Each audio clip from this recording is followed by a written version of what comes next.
All right, welcome to Romera Records virtual cast. Today we have on Ann Swanson. How's it going? It's going well. How are you, Jackson? I'm doing well. So yeah, got you in from Pod Match and basically just saw what you do and I was interested in. So decided to have you on. But yeah, I guess let's go ahead and get into who you are, what you do, and how you got started. My name is Ann Swanson, and I am now a meditation teacher and a yoga therapist, but I wasn't always a very chill person. I grew up anxious. I had chronic pain since I was a teenager, and I was so anxious I would pass out in the most inopportune times. I had social anxiety. So if I can meditate, then anyone can, truly. But I came to these practices for my own self-healing. That's why I started yoga, which ultimately led me to meditation. And I've from this journey, from getting interested in my own healing, I went to China to study Tai Chi, and I also ended up doing my yoga teacher training in China, and half the teachers were Indian. So they were like, you know what, you should go to India. So from there, I went to India and I studied sound healing and music therapy from that perspective, and yoga and meditation. And from there, I knew that I wanted to go deeper and understand the science and anatomy and physiology behind how do these practices work. I felt the transformation for myself. My pain was much better at that point, and now it's nearly non-existent. Very, very few pain days. When it used to be like I'd be bedridden when I had the flares of pain. My anxiety is under control. People tell me I'm a chill person, even though I didn't used to identify as it. So it's really changed and transformed my life. And I've even used meditation to get into the right mindset to sculpt my life to be what I want it to be. I've attracted the partner of my dreams, and I'm getting married next week. And two book contracts. My first book is Science of Yoga. And I always say that I manifested that book contract with DK, which is part of Penguin Random House. I manifested it through meditating. I didn't have an agent. I didn't have a social media following. I got this book contract what seemed like out of the blue, but truly, I believe I attracted it by getting in the right mindset. um, and then also my second book, Meditation for the Real World, which just came out.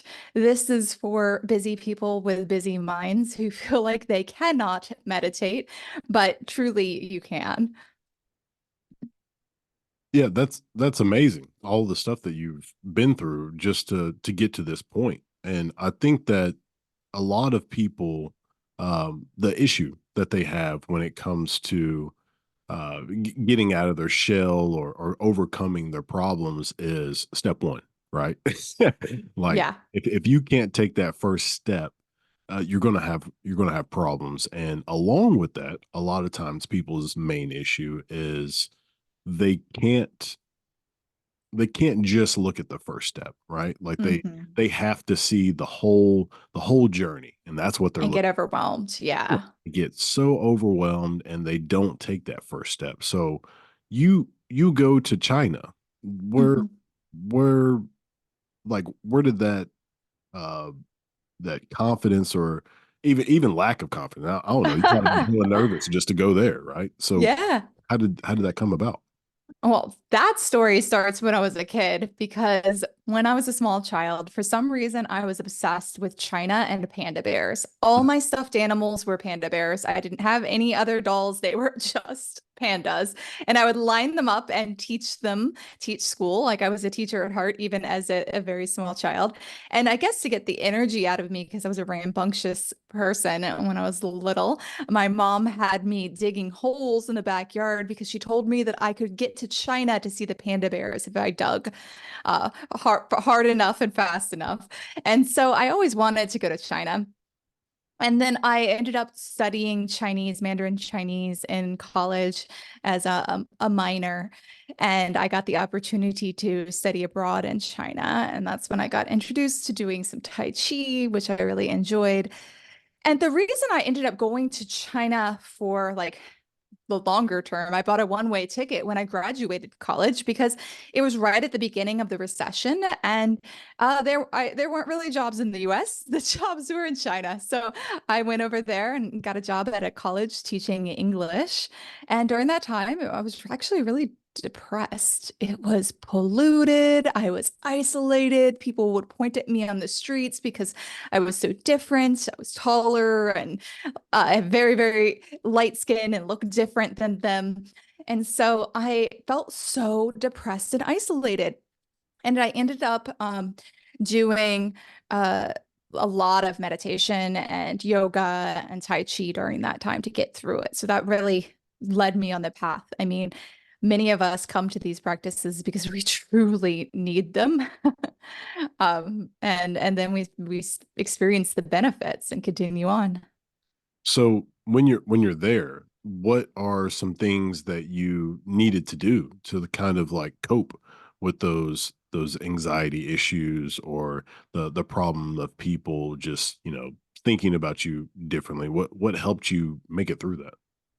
I went to the gym there and they had a yoga teacher at the gym, and just moving in my body, getting back into my body, um, getting the stress out physically. They say if you have a problem in your mind, the solution is in your body. If you Mhm. have a problem in your body, like a pain in your shoulder, something like that, then the solution is in your mind, ironically. And that's what we're discovering about chronic pain is it's really a neurological issue, not a physical tissue issue. So I I really found that it helped me with my stress to do mindful movement, and that gave me the spark to get into uh, deeper practices also. So something that you just said made me think about like some people might be afraid to attack their problems, right? Because it's what they say, like, step one is admitting that you have a problem. Yeah. So like what do you think that's about? Like people who they might be afraid to admit, I have an anxiety problem. I have depression, what helps them understand that, yeah, like that I have it, but a lot of times they don't realize it's okay to just admit that that's what's going on with them.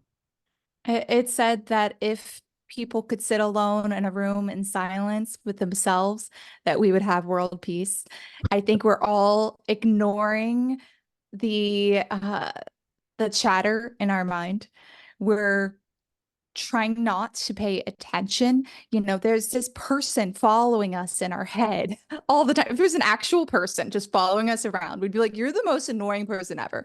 You're saying negative things about me. You're constantly talking. You won't shut up. The things you're talking about are irrelevant. You're talking about something 10 years ago that doesn't matter anymore. And then you're worrying about something that hasn't even happened. So there's this voice in our heads that we aren't willing to face. But the ironic thing is you don't have to quiet the voice. You just have to listen to it. Mm. And that's what meditation is it's observing and stepping back and noticing those anxious thoughts that come up. You're not trying to stop them. You're trying to notice them. And something that magical occurs when you step back and become the witness of them rather than an active participant in the conversation. Well, oh yeah, I shouldn't have said that 10 years ago. Why? I'm so stupid. I say silly things. You get out of the conversation and you listen, they slow down. They Mm. become less emotionally charged when you're able to step back. So I think the real issue we have is we're not willing to sit alone with our thoughts. We're not willing to observe our bodies. And that's another thing that meditation gets you in touch with your body and the intuition, the physical sensations that come up that tell you, truly what you should do in each situation. You know what to do in your heart, right? Whether it's a heavy heart or an open heart feeling, or in your gut, you feel like you're have the butterflies in your stomach or a heavy churning upset stomach when something's not right. And so our body is constantly speaking to us, and we're not listening to that either. And if we listen to our body and become an observer of both our body and our thoughts, then I think that's really the secret. And that's what meditation teaches us.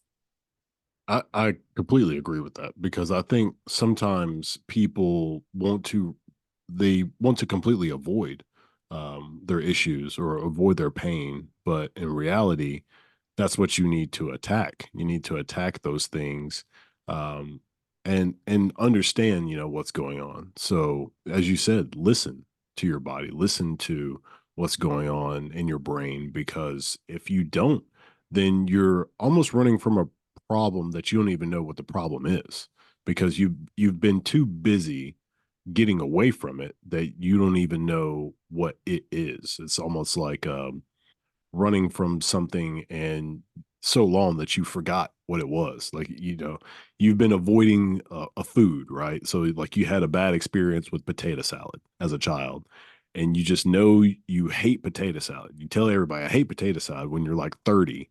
And then they're like, why do you hate potato salad? You're like, oh, I don't know. I forgot. I think people Yeah. people run into that. Yeah. And we're constantly just trying to zone out. And really, what we need to do is zone in, rather than tuning out, tune in and pay attention. That's what our body's asking us to do, and that's what our mind is asking us to do. And if we don't listen when it's whispering, we're gonna hear it when it yells. When you get a chronic disease, when you're even just sick from a flu or cold, you're like, oh wow, I needed to rest. I guess my body's telling me that I gotta stay in bed, right? If you don't listen to the whispers, it will start yelling. And I find that these practices help me to tune in and truly listen to the wisdom that's there. And then you'll follow your true path in life. You're going to be making better decisions, better lifestyle decisions, healthier decisions for yourself and better relationships as a result. So you're working. Let's go back. You're working in China, Yeah. and you're teaching English. How was that compared to the time frame? So you knew, um, you were you fluent in Mandarin or no? I was like conversational, like I could go days without speaking English, but not anymore. Hmm. So I would assume that that was a pretty difficult thing to be around a lot of Chinese culture and that way of teaching the English, right? It is so different there for sure. I also studied Spanish and spent time in South America, and the cultures are more congruent. But when you go to China, it's a culture shock for sure. There's things that change about the way you think and feel forever from being around people that think totally different in a lot of ways. Yeah. Yeah, and I definitely think that that probably took.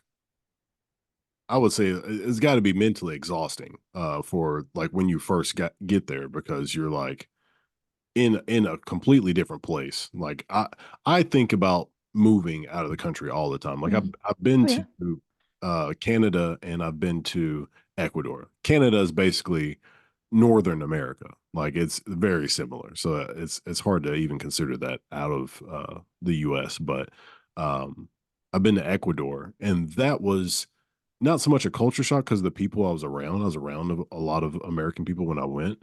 But if I definitely gone like by myself or like with one Yeah. other person, that would have been a big culture shock. So, but anyways, I was saying that to say, like, I'm sure it was mentally exhausting when you first get there because of how different it is.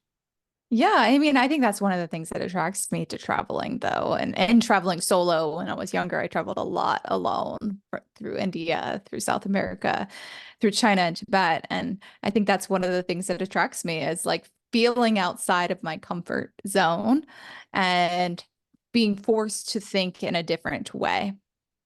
I guess you could replace exhausting with stimulating because Yeah, it it was depends on probably. the day. Yeah, I mean, all different signs, just having to read things, having to interact with people a certain way. It could just be completely stimulating. Yeah, it's both at once. I mean, when I was living in Peru, I had this dream of Just threw that in there. dreaming When I lived there, yeah, I had a dream of dreaming in Spanish. That was when I was like, I know that I have reached a certain level if I'm dreaming in Spanish. The first time I dreamt in Spanish, it was not this like beautiful moment. It was stressful because it was the type of dream where you're trying to communicate with someone and they don't understand and your Spanish is broken. And it was that kind of like, you don't understand. I'm a vegetarian, but you brought me meat and like the whole thing.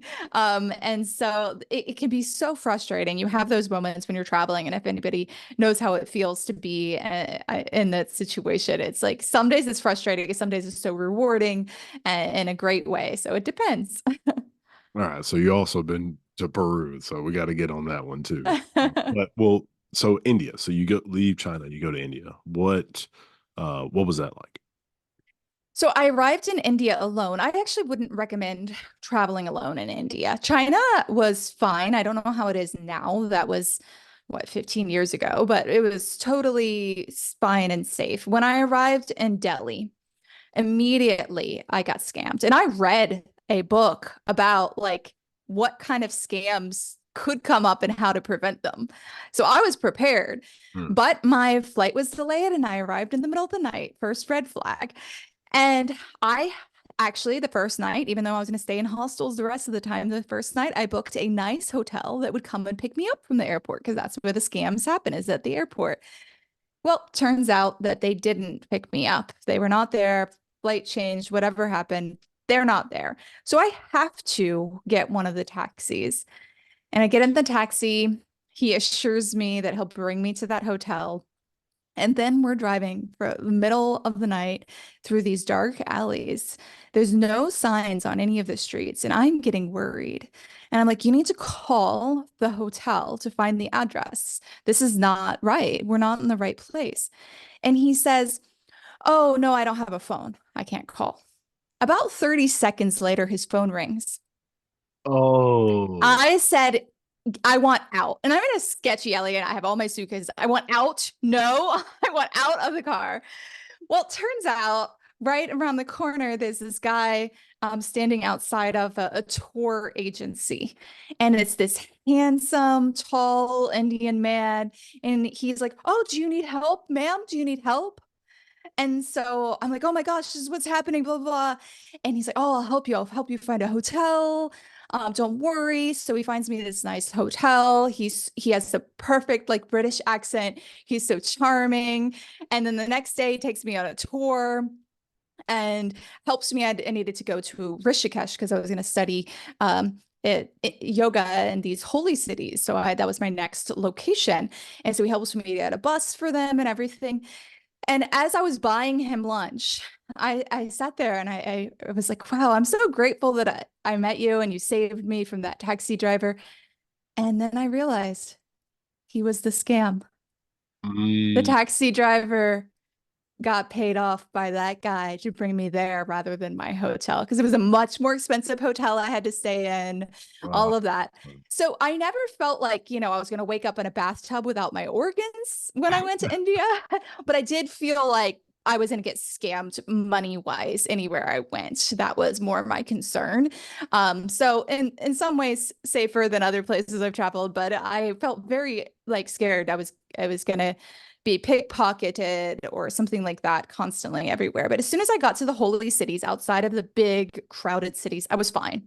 It was very safe. So in Rishikesh, and then I went to Dharamsala, where the Dalai Lama lives, and it was perfectly safe when I was there. So I had a good experience studying yoga with my guru yogi Shivadas, who he not only emphasized the traditional yoga practices, but also the science, the anatomy and physiology to support the practices, which then led me to continue on. And even though I had an art degree undergrad, I ended up doing pre-med afterwards and getting a master's of science and yoga therapy because of him inspiring me to dive deep into the science.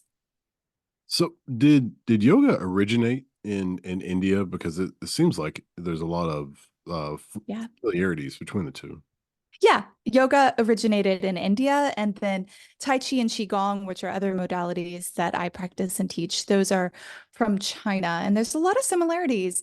Qigong and yoga are both ancient practices. We're talking thousands of years old. And they incorporate meditations into them, which is also thousands of years old. Like there's a reason these things have stood the test of time. They work. Like current research coming out of Harvard and very prestigious universities is showing that all of these practices are beneficial, and what the masters taught is true. It truly works on a physiological level too. So, yeah, yoga's from India, Tai Chi and Qigong from China. Meditation is from all over the world. I mean, everybody was coming up with the idea of meditation, many indigenous cultures. I mean, some would say that India came up with it first, but we can't really know for sure. It was one of those things that was coming up all over, and there's similarities in many different cultures. Yeah, I think that when other cultures have something that catches on around the world, it's something that definitely tells you that number one, it had to have been around for a long period of time, and it's something that's stable. It's something that's been able to stand the test of time and be able to be solid. It's not something that, somebody came up with and then we figured out it was dumb and then stop doing it. Like it's been around and staying around, and it's going to stick around for a while and evolve over time because we're humans, right? Like we continue to evolve, we continue to find ways to help our bodies and our minds connect with each other and heal each other. Like as you said, if you have a problem in the body, the solution's in the mind. We're able to take that concept and transform ourselves into a better person every single day by just listening to what's going on. So it's really cool that yoga has done what it's done in the time period that we've been here on Earth.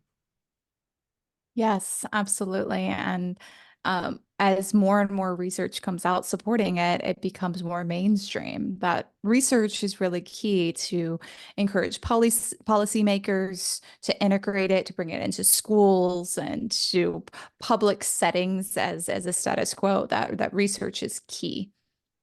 Yeah, what you just said, I never really thought about is like the normalcy of yoga because like people have the term like yogi, like they're saying, "Are you Hmm. one of those yogis?" And it's like, everybody should be doing this, right?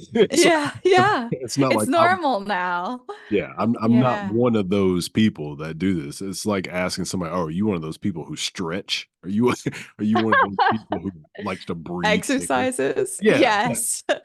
Yeah, yeah, definitely. It's become so normal. And my goal is to normalize meditation, that it doesn't need to be something that you even do in a yoga class, in a yoga studio, sitting on a cushion on the floor, right?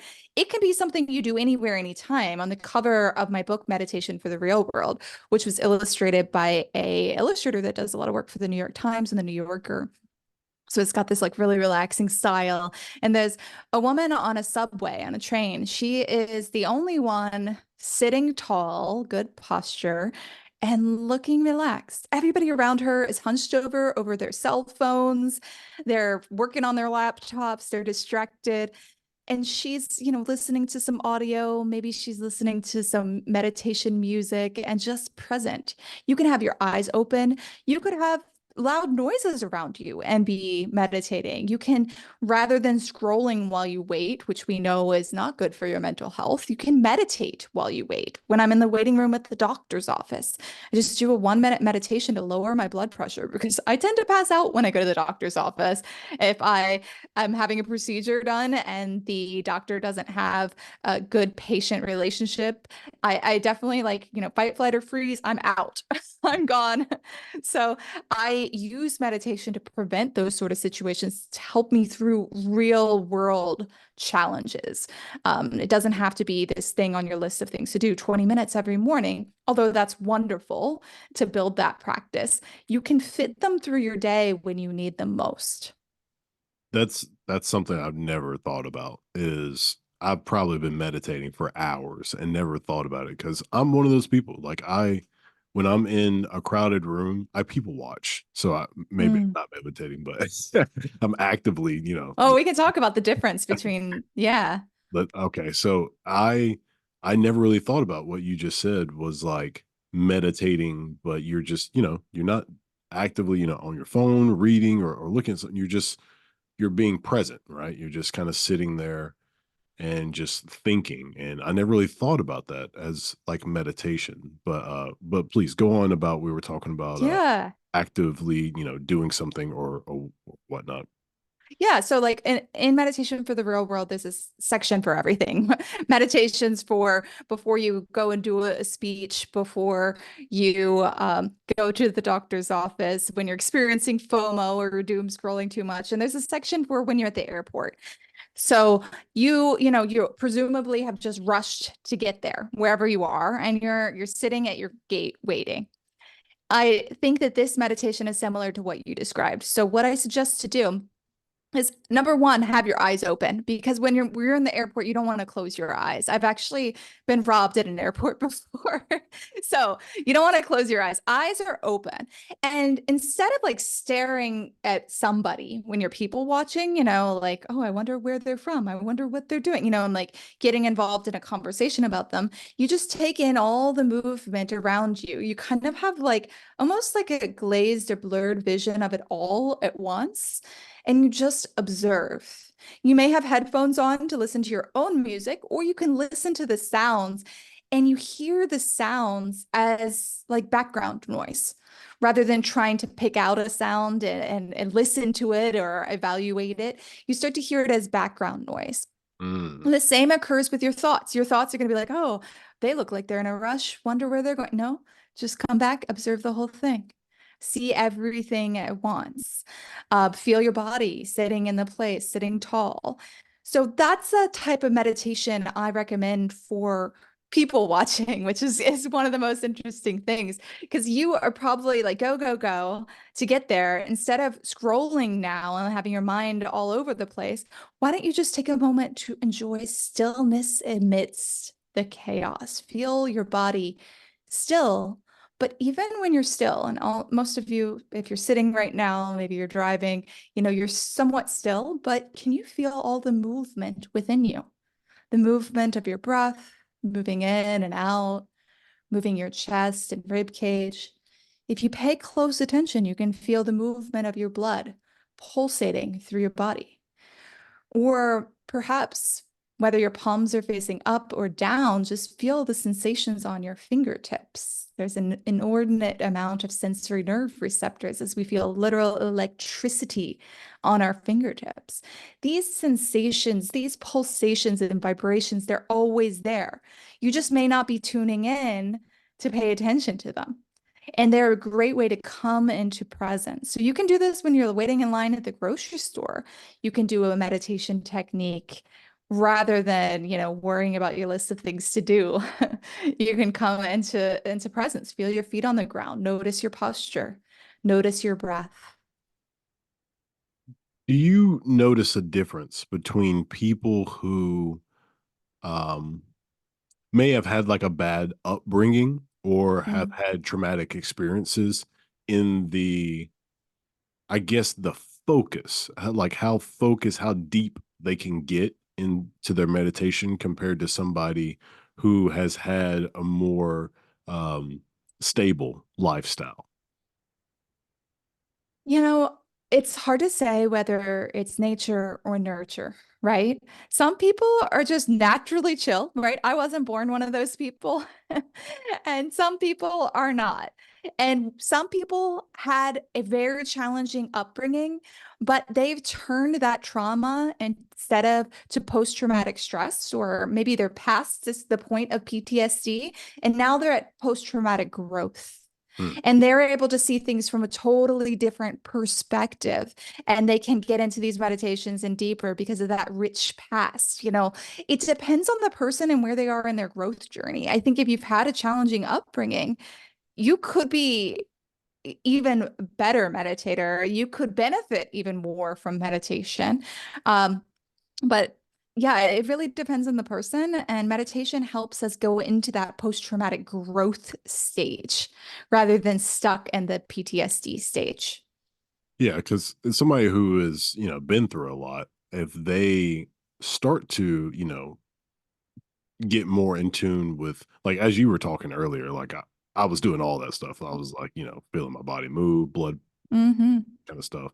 It's very calming. But some people might be too distracted, they might not be able to focus in on that because of, things that they've been through or what have you.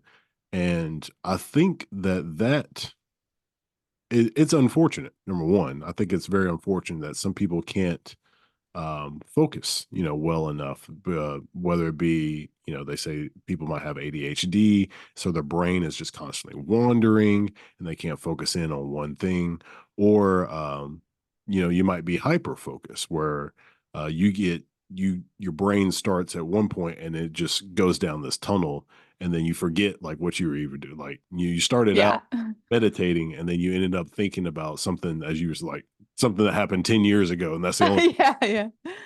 So, yeah, I think, as you just said, people are different. Whatever has happened in your life over time might affect how well you're able to meditate and able to focus in on what your body is doing.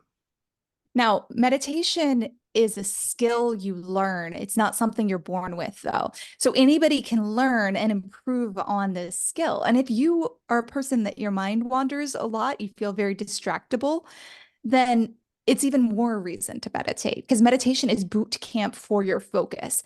And when you start to build the neural activity necessary to focus better, you're going to see improvements in every aspect of your life. So when your mind wanders in meditation, it doesn't mean that you're doing something wrong. It happens to everybody, even the most advanced meditators.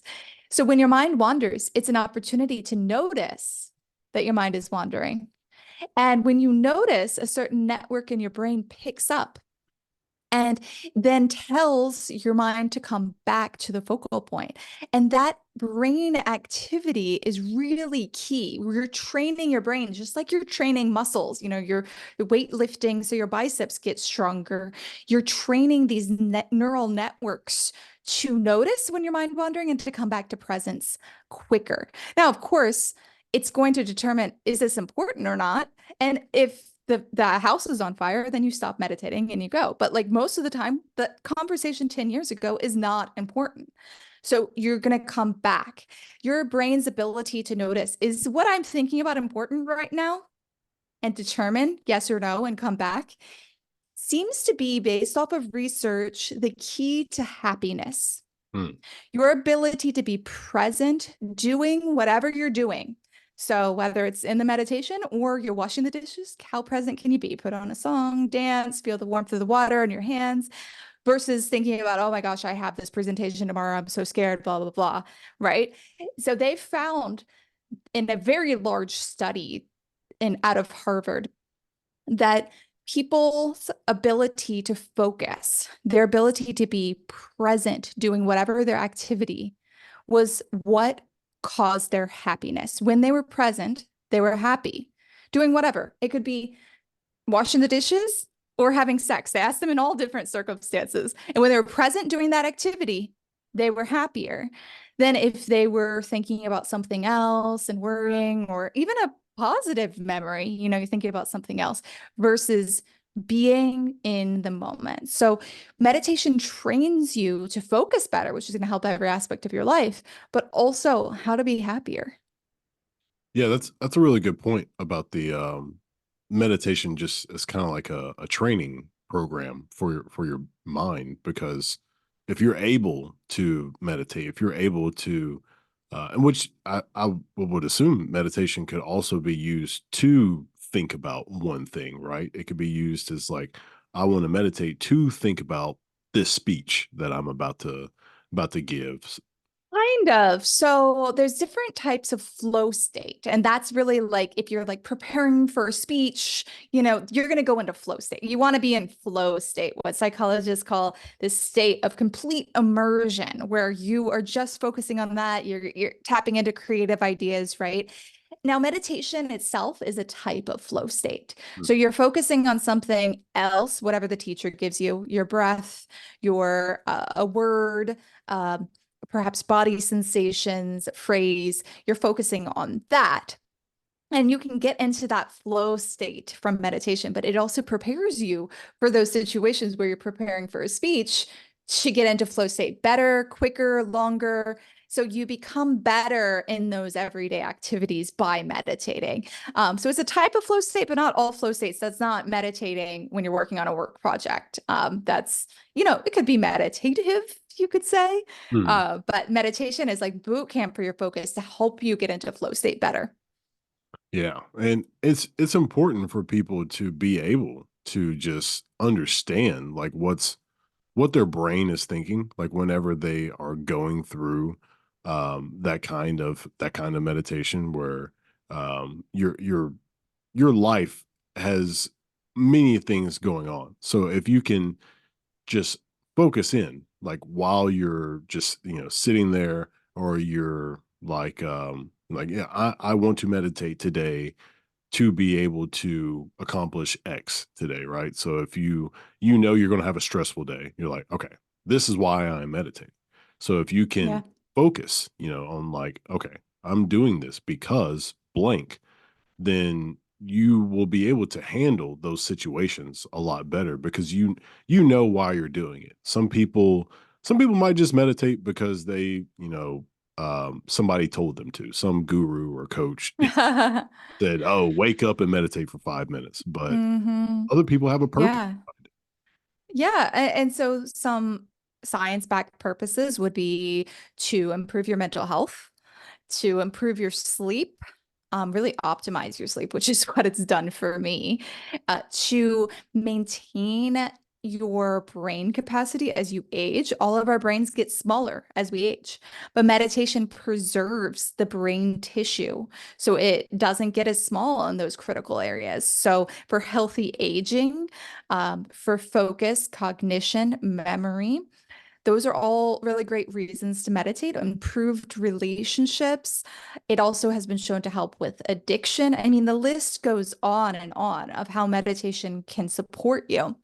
So, understanding your why can absolutely encourage you to meditate more, and develop this practice. I think it's very important to develop a strong meditation practice that's that's daily. Now, the way to do that is to find something that sparks you to meditate. Like pair it with something you already have a habit of or something that already comes up in your life.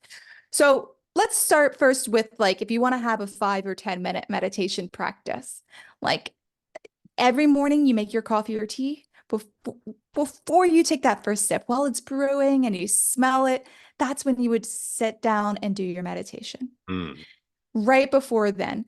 Or you can integrate it into another healthy activity. So for me, I do red light therapy for my chronic pain. So you have to sit in front of this red light. That's when I meditate. You have something else maybe that you do where you can integrate it. Maybe you watch the sunrise and the sunset every day because seeing the light, the natural light, is really good for your circadian rhythm and having the melatonin levels correct. So you meditate while you watch the sunrise and sunset. So you can integrate it into something that you're already doing or trying to do for your health, or that you're is already established as a habit. Now, I recommend that people not only do, a 5, 10 minute practice, whatever you want to do, a daily practice to really do that training for your brain, but also 1 minute meditations or even breathing breaks, one breath meditations when you need the most. So maybe for you, every time you go on a podcast interview, before you press accept and accept the person in, you sit tall, close your eyes, tune in, zone inward, and just notice your breath, notice your body. You do a little meditation there. Maybe it's for someone else. They have maybe these really stressful emails, and before pressing send, it's written before pressing send, check in. Turn your screen or roll your chair so you're looking away and just take a moment to check in before you press send. Maybe it's right before you're picking up your kids for school and you have a couple minutes in the car, you arrive 5, 10 minutes early. That's a great time to meditate. So integrate it into a moment that comes up in your day, especially these little breaks, and then you're going to get immediate effects.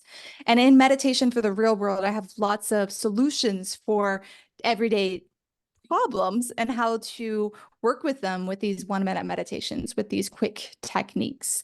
And if you also would like to develop that practice, when you order meditation for the real world at meditationfortherealworld.com, then you'll also get 10-minute meditations, audio meditations to help you develop that daily practice. And they are with music that has been engineered to optimize your brain waves for practice to help you get into that flow state, into that zone, and get the most benefits from the meditations. So that's at meditationfortherealworld.com. Yeah, I've heard about using certain frequencies to Yes. help people's mood, whether it be um, controlling or to assist, people in whatever mood they're in to change, what's going on with them mentally. It's pretty interesting stuff. Yes, absolutely. So our brain waves change based off of what we're doing. The activity changes in specific areas. And when you're focused, your brain waves are different than when you're sleeping, for example.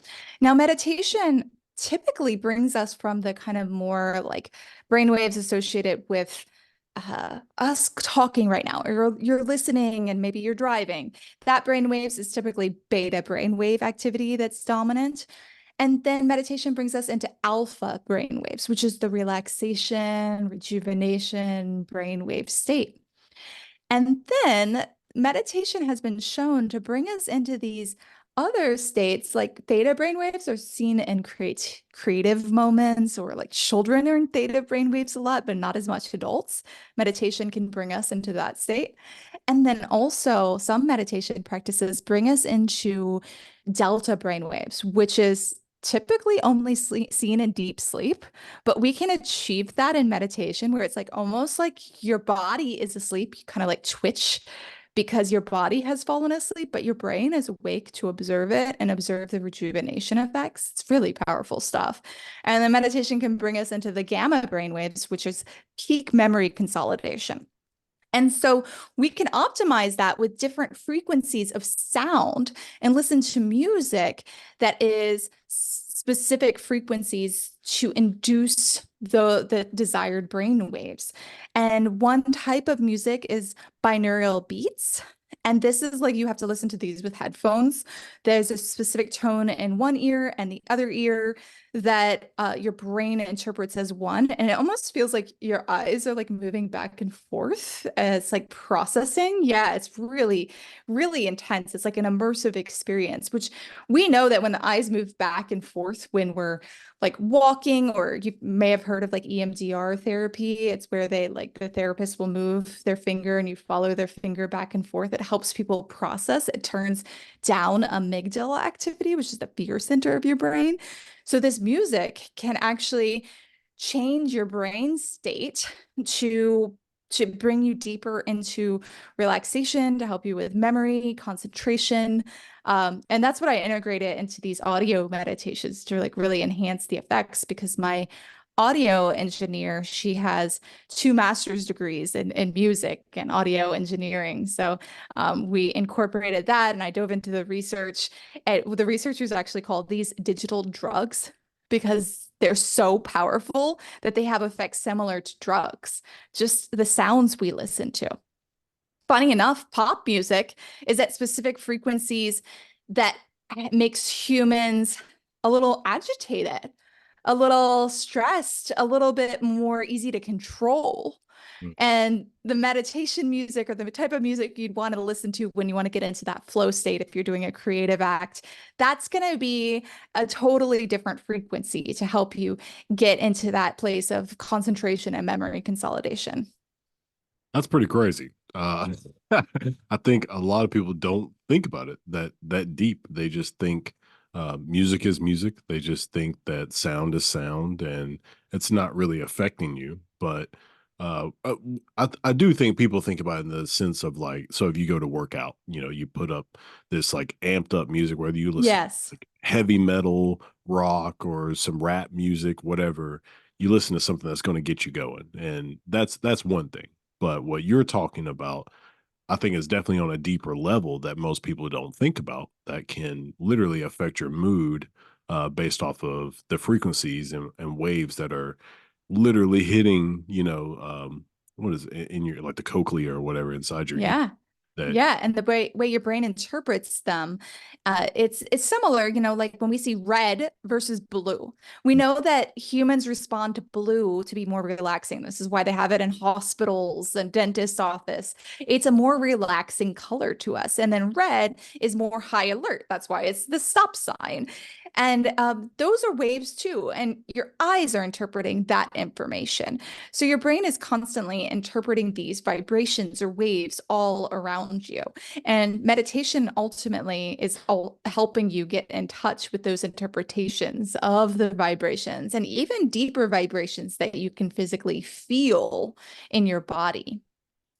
yeah, and if you can really tap into that, that could help you be more just, I guess, self-aware, like all the time of what even you're surrounding yourself with, right? Like sometimes people don't even realize the type of music that they're listening to. They're just playing stuff. But Or TV in the background, even worse. yeah, yeah, even worse Yeah. for sure. Because those Yeah. affect you.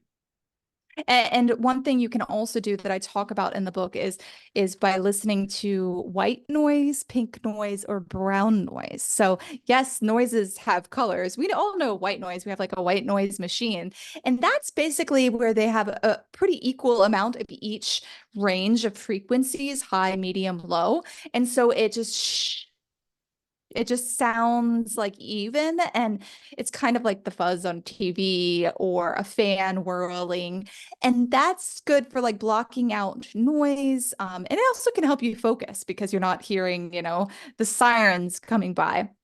But I actually prefer pink and brown noise more and other different colored noises way more. So pink noise has a little bit like more of the like higher tones, and it's rustling of leaves or rain falling, a lot of nature noises that we should be exposing ourselves to more. That induces this relaxed focus and it helps you with sleep. Really good to have pink noise on in the background when you're sleeping. And then brown noise has like more of those lower frequencies, like a waterfall, a big waterfall, or more intense waves in the ocean. And I love brown noise. They're also really good for sleep, focus, memory, relaxation. And so I integrate those a lot. If you do the meditation challenge, you'll hear different nature sounds, and our brains interpret hearing nature sounds as if we're in nature. Like the brain doesn't necessarily fully know the difference, so it's going to induce that same relaxation and healing as if you are in nature when you hear those sounds. Yeah, and it seems like you're well aware of just these things when it comes to like, I guess, just people in general. So you seem like a very calm person now, and you have Now. a, a blue shirt on, and I've got a blue shirt on, and I love, Oh yeah. yeah, and I love wearing blue. I think it looks good on me, but it's something that I think about when I'm around other people because I'm like, the color that you're wearing is usually what people might remember. They might not remember the exact shirt, like what it Yeah. said on it, but they're probably going to remember what color you were wearing. And that's like the first thing that people were like, yeah, the guy in the white shirt, the guy in the blue shirt, or whatever. Like they just remember those things, and it can affect like the mood of that person when they speak to you. Like the Yeah. whatever color you're wearing might give off a certain energy, and that's how people either remember you or get their first impression of you. So it's those types of things are good to be aware of. And even the tone of voice, having a nice lower tone of voice, slower cadence is a lot more relaxing. And so if you want to induce relaxation in whoever you're speaking to, I really love your voice. You have a voice for radio, which is, I'm sure, one of the reasons why you started a podcast is that nice, rich tone and voice. So these little things that we can do that we really learn from meditation, how to be more self-aware and project better what's truly we're feeling. And then guess what? You start to feel it more. It's like a self-fulfilling prophecy. It's like when you sit up straight, you sit up taller and you improve your posture, you're going to feel more confident. Absolutely. And that gives people, yeah, as you just said, confidence. Like that gives people that confidence to go out through their day, do those things that they might been putting off and because they didn't feel like it was right for them at the time. Like when you're able to have those simple triggers in your day that are actually almost anti-triggers, right? They're actually helping you not, feel anxiety. Get triggered. Yeah, yeah. Yeah, I got something to add to that. So, psychologist Deb Dana, I actually talk about this in the book Meditation for the Real World. She coined the term glimmers. And Mm. that's the anti-trigger. That's the opposite of the term triggers because everybody's so obsessed with my trauma and the triggers. I'm triggered by this. And when we just focus in on that, guess what? We amplify it. It's good to acknowledge it and get therapy, and that time in therapy you address it, absolutely. But when we focus on it all the time, we amplify it. Now, glimmers are when literally you're searching for the things not that trigger you, but that give you joy, happiness, lightness. And we all have, you feel that feeling when you look at a picture of your puppy, when you go outside and it's like a sunny day, but you feel the breeze on your skin. That's a glimmer. When here in Hawaii, where I am right now, there's rainbows all the time. So you see a rainbow, that's a very clear glimmer. A stranger smiles at you. That's a glimmer. Now, what you do is you savor it. Psychologists call this savoring. You're like mindful, you're present with it, and you feel it in your body. So, right now, everybody that's listening to this, think of a glimmer. Maybe it is your puppy. Maybe it's something that just brought a smile to your face, a video you watched, something that really sparked joy, your child, somebody reaching out to you that you haven't heard from a while, and bask in that glimmer for a moment, savor it. We need to do more of that in life rather than just focusing on the negative. And it's hard because listen, humans have a negativity bias. So if you notice, oh, I just don't focus on the negative, I worry a lot. This isn't for me. She's just saying all this positive stuff. No, like everyone, we all have a negativity bias, but we have the ability to override that negativity bias. And we can build the skills. First, you need to notice that you're having those negative thoughts and that you are not your thoughts. Thoughts are not facts. Step back and become the observer. And that's what meditation teaches you. It teaches you how to catch those thoughts so you don't believe them. And then after you notice them, you can do these sort of techniques like I have in the book that help you notice the glimmers and bask in them, savor them. And you'll notice huge differences in your life from these mini meditations, these little moments that you amplify. And it's about time we wrap this up. It's been amazing talking to you and learning all this stuff. It's definitely something that I think most people need to really be aware of and understand how it's affecting their everyday life, even if they aren't paying attention to it. It's still affecting them. If you could please reiterate again, website, the book, all that good stuff, Yeah. how people can find you. Yeah. So, meditation for the real world, you can go to meditationfortherealworld.com and you'll find out how to not only get the book, but also get the audio meditations with that music engineered to optimize your practice. Definitely go there and check that out. And then if you want to connect with me on Instagram, it's at scienceof.yoga. That's my first book, Science of Yoga, which is anywhere you can buy books. It's in 15 languages.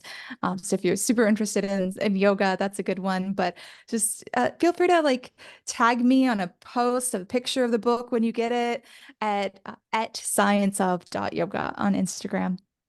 And the meditation book, it has like different you showed the airport one. It has like different situations, like different Yes. scenarios okay.